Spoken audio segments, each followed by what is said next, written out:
Welcome to TV 999 news. ముందుగా headlines చూద్దాం.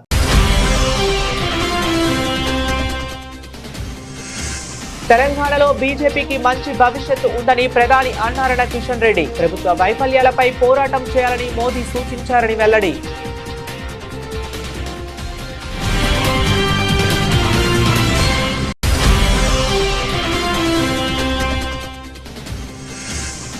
Ration బియ్యాన్ని ఇతర దేశాలకు తరలిస్తున్న వ్యాపారస్తులను వదిలిపెట్టం. కఠిన చర్యలు తీసుకుంటామని ఏపీ సీఎం చంద్రబాబు హెచ్చరిక.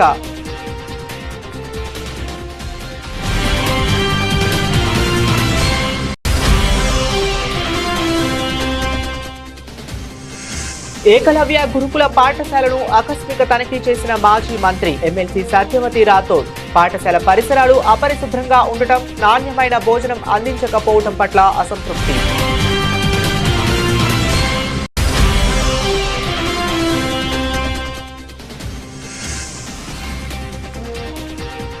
కూటమి హామీలను రింగ్ టోన్ గా పెట్టుకున్న వైసీపీ మాజీ మంత్రి కాకాని. ఇప్పటి వరకు హామీలు నెరవేర్చలేదంటూ విమర్శనాస్త్రాలు.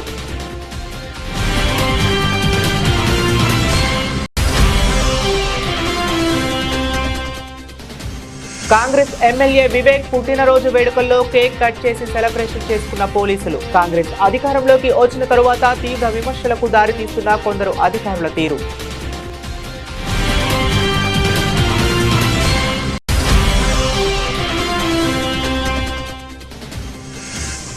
అధికారులకు సహకరించలేదని ఏపీ డిప్యూటీ సీఎం అసంతృప్తి. పవన్ కళ్యాణ్ పరిస్థితి విచిత్రంగా ఉందన్న అంబటి రాంబాబు.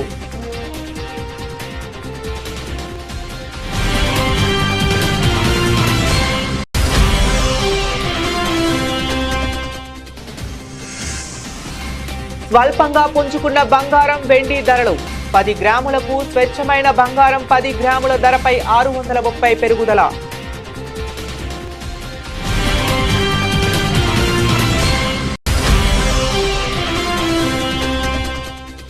సచిన్ రికార్డులను బద్దలు కొట్టిన England star batter Joe Root. 4వ ఇన్నింగ్స్ లో అత్యధిక పరుగులు చేసిన ఆటగాడిగా అరుదైన ఘనత.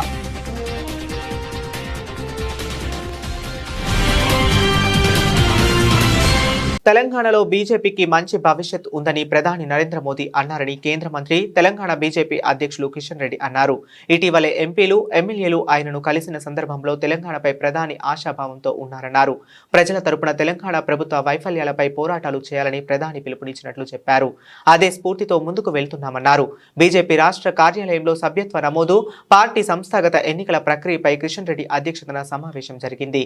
ఈ సందర్భంగా ఆయన మాట్లాడుతూ బీజేపీ ప్రజాస్వామ్య బద్దంగా పనిచేసే పార్టీ అన్నారు. గ్రామం నుండి రాష్ట్ర స్థాయి వరకు కమిటీలను ఏర్పాటు చేసుకుంటున్నట్లు చెప్పారు. స్థానిక సంస్థలను గత బీఆర్ఎస్ మరియు ప్రస్తుత కాంగ్రెస్ ప్రభుత్వం ₹1 కూడా ఇవ్వలేదన్నారు. నిధులు కేంద్రం నుండి వస్తున్నట్లు చెప్పారు.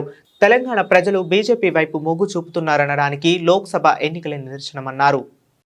ఈ రాష్ట్రంలో మనం చూస్తా ఉన్నాం, తెలంగాణ ప్రజలు ఎంతో ఆరాటపడి పోరాటాలు చేసి తెచ్చినటువంటి తెలంగాణ, ఈ రాష్ట్రాన్ని పరిపాలించినటువంటి కేసీఆర్ గారు పూర్తిగా అది కుటుంబమయం చేయడం జరిగింది. మరి కేసీఆర్ పోవాలని, కుటుంబ పాలన పోవాలని, కేసీఆర్ అవినీతి పోవాలని మరి ప్రజలు ఆ రోజు సంవత్సరం క్రితం జరిగినటువంటి ఎన్నికల్లో కాంగ్రెస్ పార్టీకి ఓటేస్తే కాంగ్రెస్ పార్టీ కూడా ఏ మాత్రం మరి తేడా లేకుండా టీఆర్ఎస్ ఏ రకంగా పరిపాలన చేసిందో కాంగ్రెస్ పార్టీ కూడా అదే పరిపాలన చేస్తా ఉంది. అదే రకమైనటువంటి అహంకారం, అదే రకమైనటువంటి నియంతృత్వం, అదే రకమైనటువంటి అవినీతి, అదే రకమైనటువంటి వైఫల్యాలు ఈరోజు ఈ రాష్ట్రంలో మనం చూస్తున్న విషయం మనం చూస్తూ ఉన్నాం.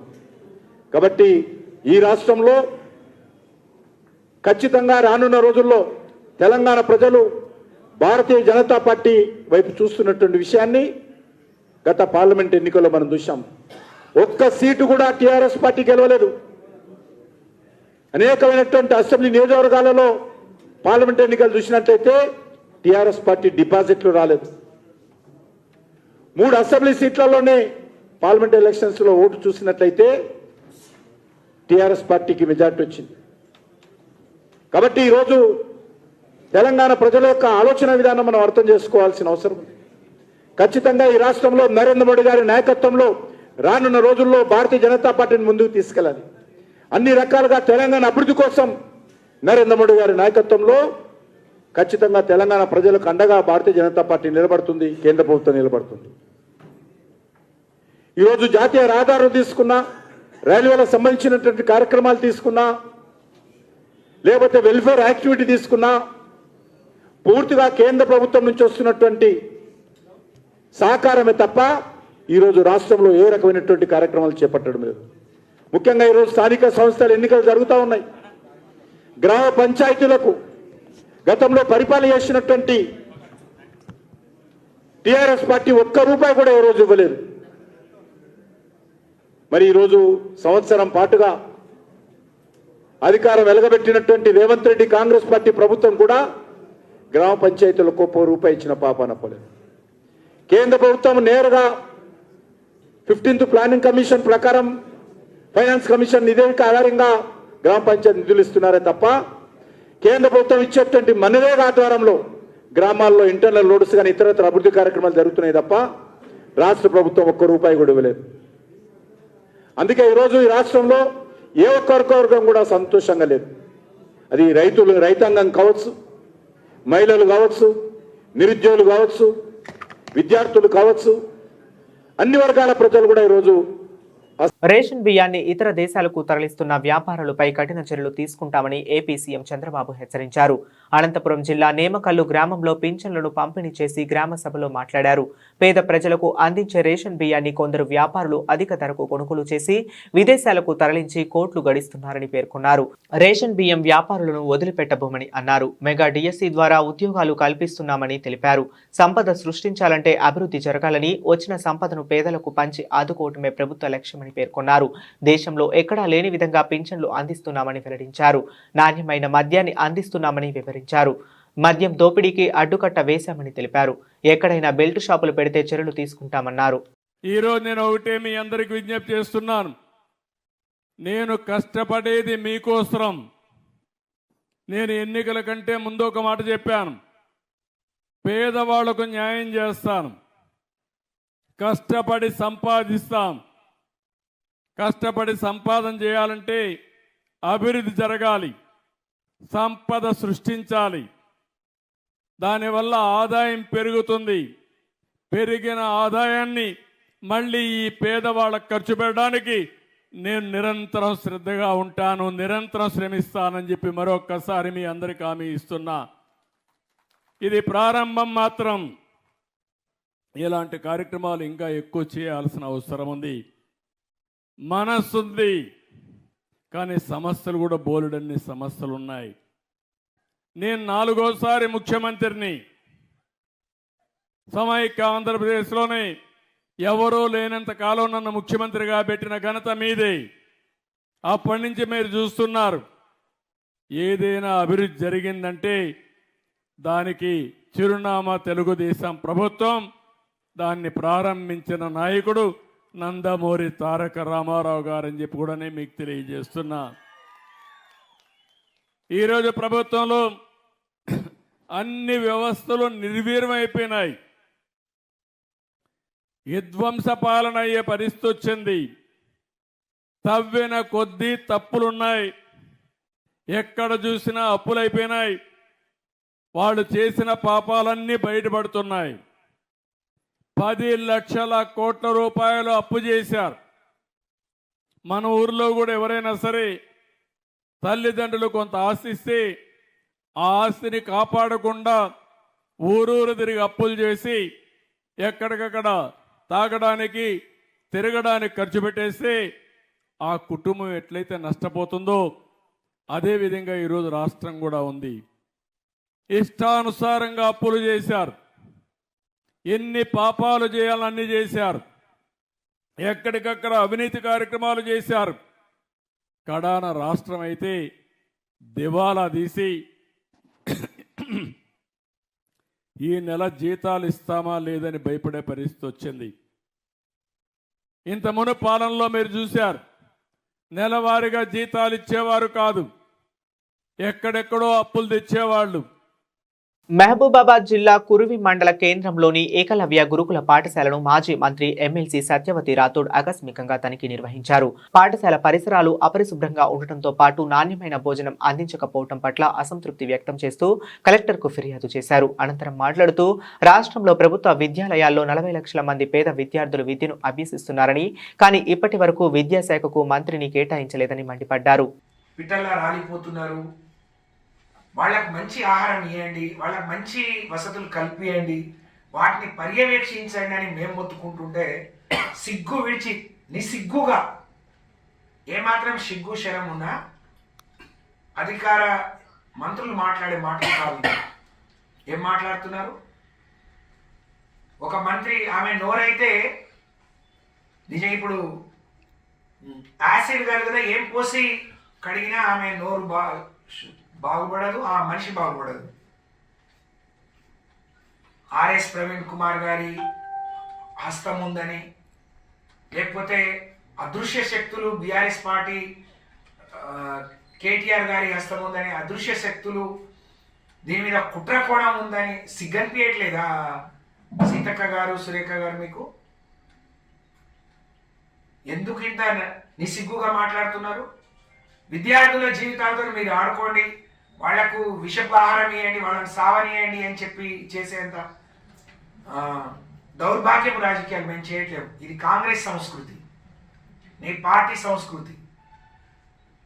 ఒకళ్ళని దించడానికి ఒకళ్ళు ఎంత నీచానికైనా ఒడిగడతారనేది అది కాంగ్రెస్ పార్టీ సంస్కృతి. అది మా కంటగట్టొద్దు. ఈ రాష్ట్రంలో పేదవాళ్లకు నాణ్యమైన విద్యను అందించాలనేది కేసీఆర్ గారి సంకల్పం.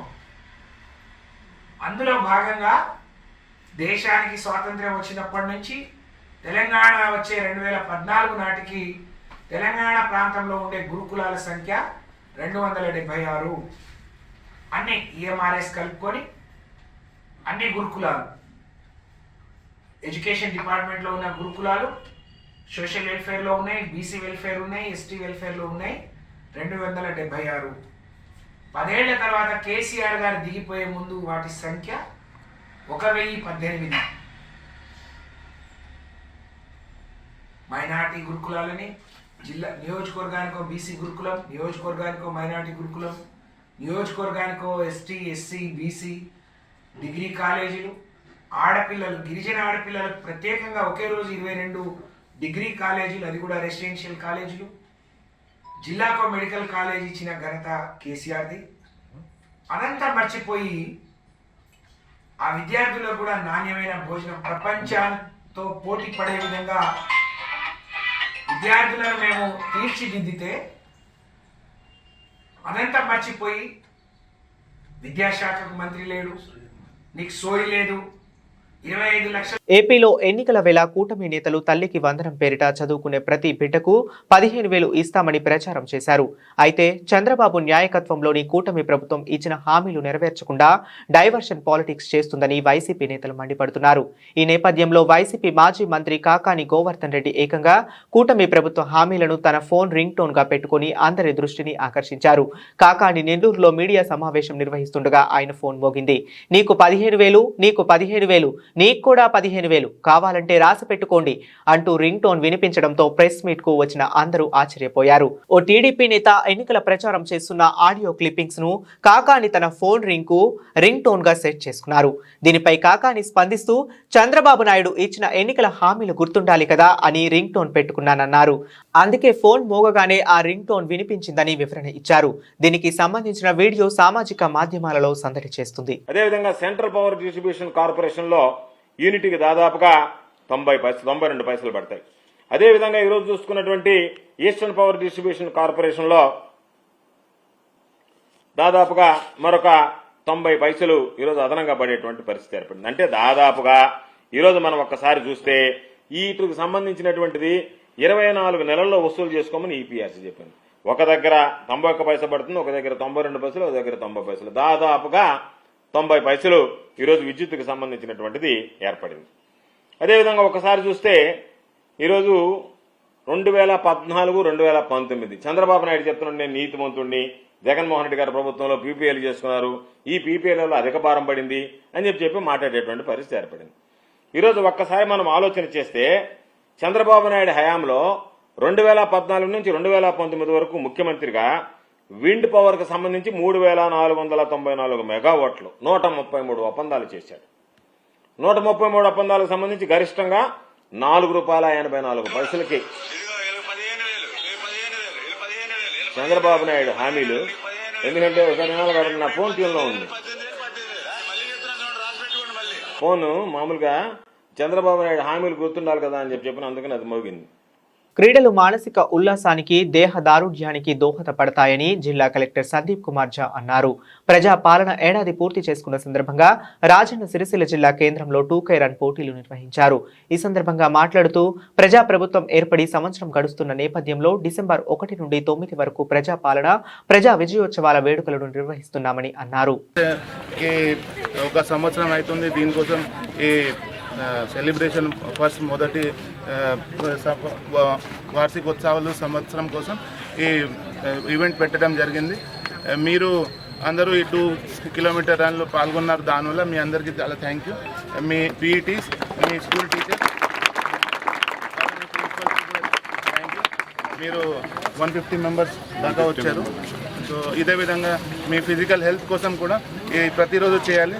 ఇది చెప్తూ మీ స్కూల్లో కూడా కొన్ని పార్టిసిపేషన్స్ అకాడమిక్ తర్వాత స్పోర్ట్స్ పార్టిసిపేషన్ ఇప్పుడు జరుగుతాయి ఒక వారం లోపు. సో దీంట్లో కూడా మీరు అందరూ పాల్గొనండి. ప్రైవేట్ స్కూల్ కావచ్చు, గవర్నమెంట్ స్కూల్ కావచ్చు, ప్రతి ఒక్క చోట మా డిఓ గారు, మా డివైఎస్ఓ గారు నిర్వహిస్తున్నారు. సో దయచేసి దీని మీద కూడా పాల్గొని మీరు ఈ ప్రోగ్రామ్కి విజయవంతంగా చేయండి. Thank you. ఇటీవల కాలంలో AP deputy CM Pawan Kalyan తరచుగా పోలీసుల తీరుపై అసంతృప్తి వ్యక్తం చేస్తున్నారు. నిన్న కాకినాడ పోర్టు తనిఖీ సందర్భంగా అధికారుల తీరుపై ఆగ్రహం వెలబుచ్చారు. తాను కాకినాడ పోర్టుకు తనిఖీకి వస్తుంటే మీరు రావద్దంటూ కొందరు రాత్రివేళ ఫోన్ చేశారని పవన్ వెల్లడించారు. తనను నౌకలోకి తీసుకువెళ్లకుండా అక్కడక్కడే తిప్పారని పవన్ తీవ్ర అసహనం వ్యక్తం చేశారు. ఈ నేపథ్యంలో పవన్ వ్యాఖ్యలపై వైసీపీ నేత మాజీ మంత్రి అంబటి రాంబాబు స్పందించారు. అధికారులు మీకు సహకరించలేదని నిప్పులు చెరుగుతున్నారు కదా, మీరు అధికారంలోనే ఉన్నారు కదా, ఇప్పుడు మాకు అనుమానం వస్తుంది. మీరు వెళ్తే సహకరించవద్దని అధికారులకు చంద్రబాబు గాని చెప్పారా లేక లోకేష్ గాని చెప్పారా అంటూ పవన్ కళ్యాణ్ పై అంబటి రాంబాబు విమర్శనాస్త్రాలు సంధించారు. పవన్ కళ్యాణ్ గారు ఎంత దుర్మార్గం అంటే, పవన్ కళ్యాణ్ గారు నిన్న కాకినాడ వెళ్ళాడు. ఎందుకు వెళ్ళారు స్వామి అంటే, అంతకుముందే కలెక్టర్ గారు అక్కడ జరుగుతున్నటువంటి ఈ పీడిఎస్ రైస్ బియ్యాన్ని ఒక షిప్లో వెళుతుంటే దాన్ని పట్టుకున్నారని వార్త వచ్చింది. కలెక్టర్ గారే సాక్షాత్తు వెళ్ళాడు, దాన్ని పరిశీలన చేశాడు, సీజ్ చేశాడు, వచ్చాడు. మళ్ళా పవన్ కళ్యాణ్ గారు వెళ్ళాడు, రాష్ట్ర ఉప ముఖ్యమంత్రి గారు. ఎవరితో వెళ్ళారు? మరొక సిద్ధాంతకర్త ఉన్నాడు ఆయన పార్టీలో, ఆయన మనోహర్ గారు. వీళ్ళిద్దరూ కలిసి వెళ్ళారు. వెళ్ళారు వాళ్ళ ప్రభుత్వం వెళ్ళారు. వెళ్ళి ఏం చేశారని అడుగుతా ఉన్నా నేను. వెళ్ళిన తర్వాత అక్కడ కొన్ని మాటలు వింటే చాలా ఆశ్చర్యాన్ని కలిగించే విధంగా ఉన్నాయి. పవన్ కళ్యాణ్ గారు అక్కడికి వెళ్ళి అవన్నీ తనిఖీ చేశారంట. ఆ తర్వాత ఆయన ప్రెస్ మీట్ మాట్లాడారు. ఏం మాట్లాడారంటే, నేను కాకినాడ పోర్టులోకి వస్తుంటే 2 మాసాల నుంచి రావడానికి వీల్లేదని అడ్డం పడ్డారు ఒక మాట. నేను వస్తే అధికారులు సహకరించలేదు, ఎస్పీ నా దగ్గరికి రాలేదు, పౌర సరఫరాల శాఖకు సంబంధించినటువంటి అధికారులు కూడా సహకరించలేదు. నేను సముద్రంలోకి వెళ్ళి ఆ పోర్టులో ఉన్నటువంటి ఒక ఓడలో జరిగేటటువంటి కార్యక్రమం చూడాలని బయలుదేరితే, మీరు వెళ్ళొద్దు సార్, రఫ్గా ఉంది, మీరు వెళ్ళటం ప్రమాదకరం అని చెప్పారు. అయినా సాహసం చేసి నేను వెళ్ళాను. చాలా గొప్పగా సాహసం చేసి వెళ్ళాను, చూశాను, పట్టుకున్నాను. అంతకుముందు పట్టుకుందే, కొత్తగా పట్టుకుందేం కాదు. అంతకుముందు కలెక్టర్ గారు పట్టుకునే దాన్ని చేశారు, దానికి వెళ్ళాను అనేటువంటి మాట మాట్లాడి, ఈ విధంగా తాను ప్రభుత్వంలో ఉండి పని చేస్తున్నారో ప్రభుత్వంలో లేక పని చేస్తున్నారో అర్థం కానటువంటి పరిస్థితి కనిపిస్తోంది ఇక్కడ మన కాకినాడలో. ఒక విషయాన్ని ఇక్కడ చెప్పాలి కాకినాడకు సంబంధించి. Kakinada port anchor port. ఈ రాష్ట్రంలోనే కాదు, ఛత్తీస్గఢ్లోను, ఒరిస్సాలోను అక్కడి నుంచి కూడా బియ్యం వచ్చి ఇక్కడి నుంచి ఎగుమతి అవుతాయి. ఎక్కడికి ఎగుమతి అవుతాయి? ఇతర దేశాలకు ఎగుమతి అవుతాయి. దాని ద్వారా మనకు ఫారెన్ ఎక్స్చేంజ్ వస్తుంది. చట్టబద్ధంగానే ఎగుమతి అవుతాయి రైస్ అంతా కూడా, బియ్యం అంతా కూడా. అయితే ఇక్కడ జరిగేది ఏంటంటే ఈ బియ్యంలో పీడిఎస్ రైస్ కూడా కలిపి పంపిస్తున్నారు. అది scam. 80% of the PDS rice ఈ విధంగా ఇతర దేశాలకు ఎగుమతి చేసేటటువంటి ఒక యంత్రాంగం, ఒక స్కామ్ తయారైంది. అది ఎప్పుడు జగన్మోహన్ రెడ్డి గారి టైంలో తయారు కాలేదు, లేదా అక్కడ ఉన్నటువంటి మా ఎమ్మెల్యే గారు చంద్రశేఖర్ రెడ్డి గారి టైంలోనూ తయారు కాలేదు. ఇది అనాదిగా తయారైనటువంటి అంశం. దాన్ని అన్ని ప్రభుత్వాలు ఖండిస్తున్నాయి. వాటిని జరగకోకుండా ఉండేందుకు ప్రయత్నం చేస్తున్నా కూడా జరుగుతూనే ఉన్నటువంటి కార్యక్రమం మనం చూస్తున్నాం. ఇవాళ నేను మనవి చేస్తున్న, వైఎస్ఆర్ కాంగ్రెస్ పార్టీ అధికారంలోకి దిగిపోయి చంద్రబాబు నాయుడు గారి కూటమి ప్రభుత్వం అధికారంలోకి వచ్చిన తర్వాత 6 మాసాలు అయింది. 6 మాసాల్లో మన మంత్రి గారు రాజన్న సిరిసిల్ల జిల్లా వేములవాడ పట్టణానికి చెందిన పన్యాల శ్రీచరణ్ గత 6 నెలల క్రితం రోడ్డు ప్రమాదంలో మృతి చెందాడు. దీంతో వారి కుటుంబానికి ప్రభుత్వ విప్, స్థానిక ఎమ్మెల్యే ఆది శ్రీనివాస్ సీఎం సహాయ నిధి చెక్కుల నుండి 5 లక్షల రూపాయల చెక్కును బాధిత కుటుంబానికి అందజేశారు. సీఎం సహాయ నిధి నుండి 5 లక్షల చెక్కును మంజూరుకి కృషి చేసిన అందించిన స్థానిక ఎమ్మెల్యే ఆది శ్రీనివాస్ కు బాధిత కుటుంబ సభ్యులు ప్రత్యేక ధన్యవాదాలు తెలిపారు. మా అబ్బాయి యాక్సిడెంట్లో చనిపోయాడు. సీఎం రిలీఫ్ ఫండ్ పెట్టినందుకు మాకు ఎమ్మెల్యే గారు దగ్గరుండి మీకు హెల్ప్ చేస్తా అని చెప్పేసి నాకు చాలా ఖర్చు వచ్చింది, 50 లక్షలు ఖర్చు వచ్చింది.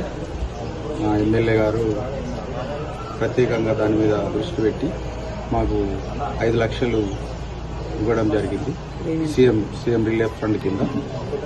మా ఎమ్మెల్యే గారికి మరియు సీఎం ఎమ్మెల్యే ఆర్ శ్రీనన్న గారికి మరియు మన సీఎం రేవంత్ రెడ్డి గారికి మా యొక్క ధన్యవాదాలు తెలుపుతున్నాను. మంచిర్యాల జిల్లా చెన్నూరు నియోజకవర్గంలో ఇది మరింత శృతి మించుతున్నది. చెన్నూరు ఎమ్మెల్యే వేవేక్స్ వెంకటస్వామి పుట్టినరోజు సందర్భంగా ఎమ్మెల్యే క్యాంపు కార్యాలయంలో కాంగ్రెస్ నాయకులు కేక్ కట్ చేసి సంబరాలు చేయగా వారితో కలిసి చెన్నూరు పట్టణ సీఐ రవీందర్, మందమారి పోలీసులు సైతం పాల్గొనడం తీవ్ర విమర్శలకు దారితీసింది.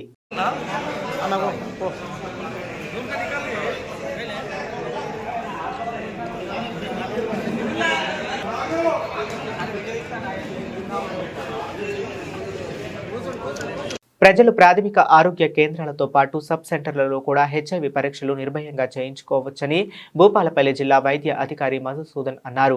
ప్రపంచ ఎయిడ్స్ దినోత్సవం సందర్భంగా భూపాలపల్లి జిల్లా వైద్య ఆరోగ్య శాఖ ఆధ్వర్యంలో నిర్వహించిన ఎయిడ్స్ నియంత్రణ అవగాహన ర్యాలీని అడిషనల్ కలెక్టర్ విజయలక్ష్మితో కలిసి జెండా ఊపి ప్రారంభించారు.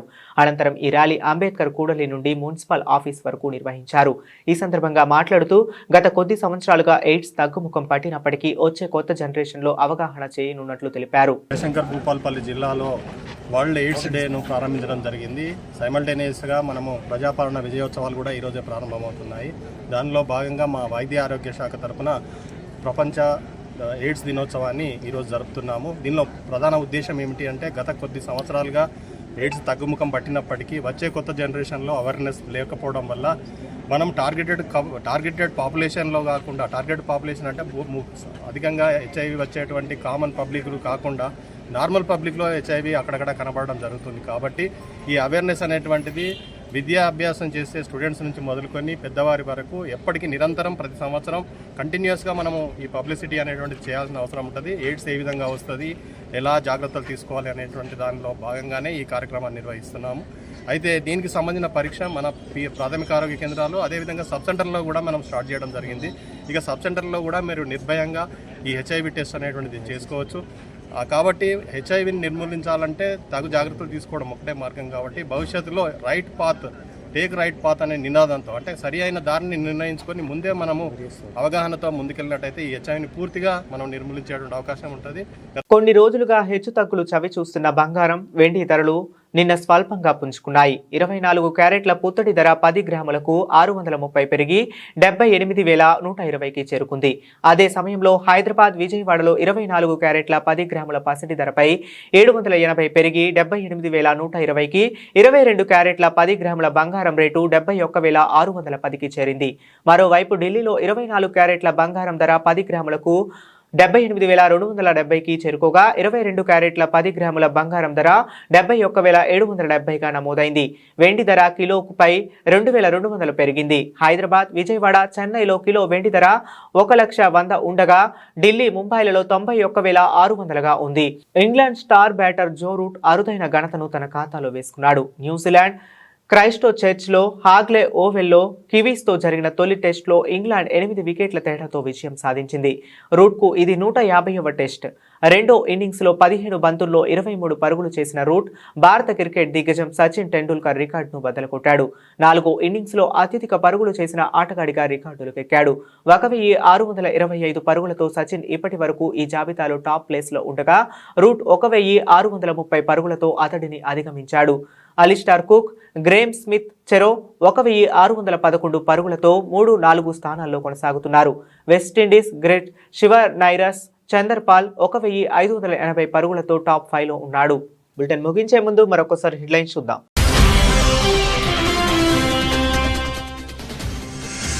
తెలంగాణలో బీజేపీకి మంచి భవిష్యత్తు ఉందని ప్రధాని అన్నారన్న కిషన్ రెడ్డి. ప్రభుత్వ వైఫల్యాలపై పోరాటం చేయాలని మోదీ సూచించారని వెల్లడి.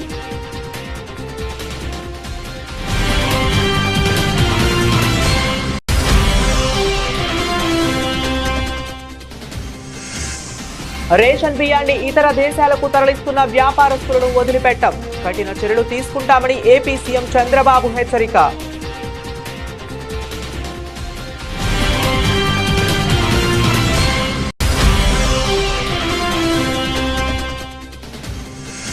ఏకలవ్య గురుకుల పాఠశాలను ఆకస్మిక తనిఖీ చేసిన మాజీ మంత్రి ఎమ్మెల్సీ సత్యవతి రాథోడ్. పాఠశాల పరిసరాలు అపరిశుభ్రంగా ఉండటం, నాణ్యమైన భోజనం అందించకపోవడం పట్ల అసంతృప్తి.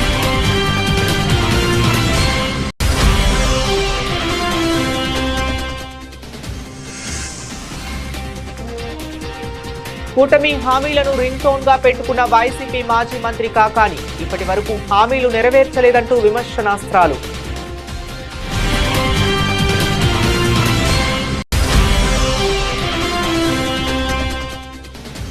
కాంగ్రెస్ ఎమ్మెల్యే వివేక్ పుట్టినరోజు వేడుకల్లో కేక్ కట్ చేసి సెలబ్రేషన్ చేసుకున్న పోలీసులు. కాంగ్రెస్ అధికారంలోకి వచ్చిన తరువాత తీవ్ర విమర్శలకు దారితీస్తున్న కొందరు అధికారుల తీరు.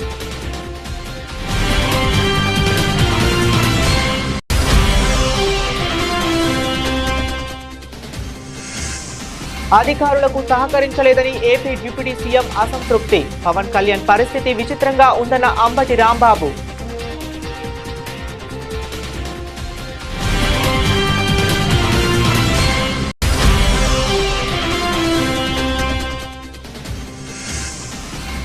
స్వల్పంగా పుంజుకున్న బంగారం, వెండి ధరలు.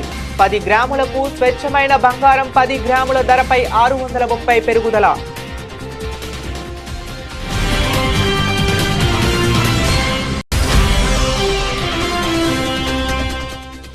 సచిన్ రికార్డులను బద్దలు కొట్టిన England star batter Joe Root 4 innings లో అత్యధిక పరుగులు చేసిన ఆటగాడిగా అరుదైన ఘనత.